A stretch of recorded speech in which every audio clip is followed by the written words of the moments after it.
Bismillah. La science possède deux ailes, mais l'intuition n'en a qu'une.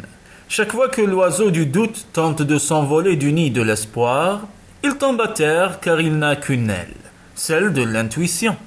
Il y avait une fois un maître d'école qui était très exigeant avec ses élèves. Ceux-ci se mirent bientôt à chercher une solution pour se débarrasser de lui. Ils se disaient « Comment cela se fait-il qu'il ne tombe jamais malade ? Cela nous donnerait l'occasion d'avoir un peu de repos.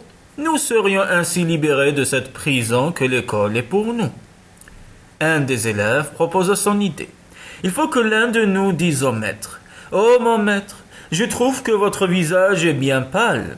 Vous avez certainement de la fièvre. » Il est certain que ces paroles auront de l'effet sur lui, mais il n'en sera pas pour autant convaincu.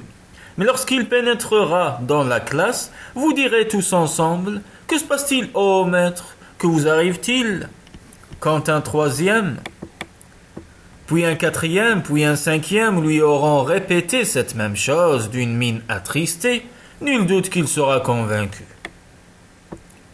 Le matin suivant, tous les élèves se mirent à attendre leur maître afin qu'il tombe dans leur piège. Celui qui avait proposé l'idée fut le premier à le saluer et à lui annoncer la mauvaise nouvelle.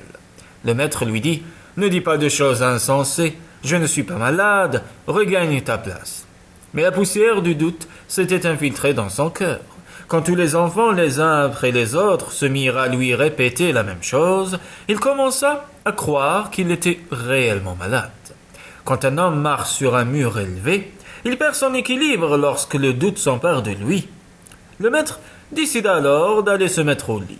Il fut pris d'une grande rancune envers sa femme car il se disait « Comment se fait-il qu'elle n'ait même pas remarqué la couleur de mon visage ? Il semble bien qu'elle ne s'intéresse plus à moi. Peut-être espère-t-elle en épouser un autre. » Plein de colère, il ouvrit la porte de sa maison. Sa femme surprise lui dit « Que se passe-t-il ? Pourquoi rentres-tu si tôt ?» Le maître d'école répliqua « Es-tu devenu aveugle ? Ne vois-tu pas la pâleur de mon visage ? Tout le monde s'en inquiète, mais toi, cela te laisse indifférente. Tu partages mon toit, mais tu ne te préoccupes guère de moi. » La femme lui dit « Oh mon maître, tu te fais des idées, tu n'es pas malade. »« Oh femme vulgaire, s'emporta le maître, si tu es aveugle, ce n'est certes pas ma faute. Je suis bel et bien malade et la douleur me torture. » « Si tu veux, lui dit sa femme, je vais t'apporter un miroir, tu verras ainsi quelle mine tu as et si je mérite d'être traité ainsi.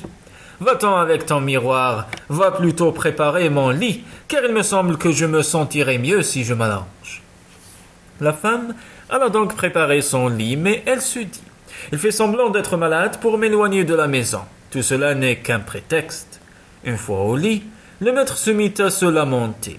Alors l'élève qui avait eu cette idée astucieuse dit aux autres « Sa maison n'est pas loin. Récitons nos leçons de la voix la plus forte possible et ce bruit ne fera qu'augmenter ses tourments. » Au bout d'un moment, le maître n'y tint plus et alla dire à ses élèves « Vous me donnez mal à la tête, je vous autorise à rentrer chez vous. » Ainsi les enfants lui souhaitèrent un prompt rétablissement et reprirent le chemin de leur maison, ainsi que des oiseaux en quête de graines. Quand les mères virent que les enfants jouaient dans les rues à l'heure de l'école, elles les réprimandèrent sévèrement.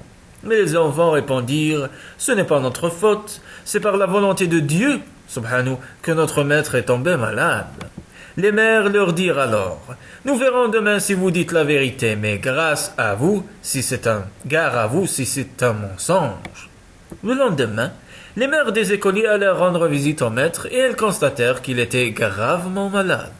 Elles lui dirent « Mais nous ne savions pas que vous étiez malade. » Le maître répliqua « Moi non plus, je ne le savais pas. Ce sont vos enfants qui m'en ont informé. »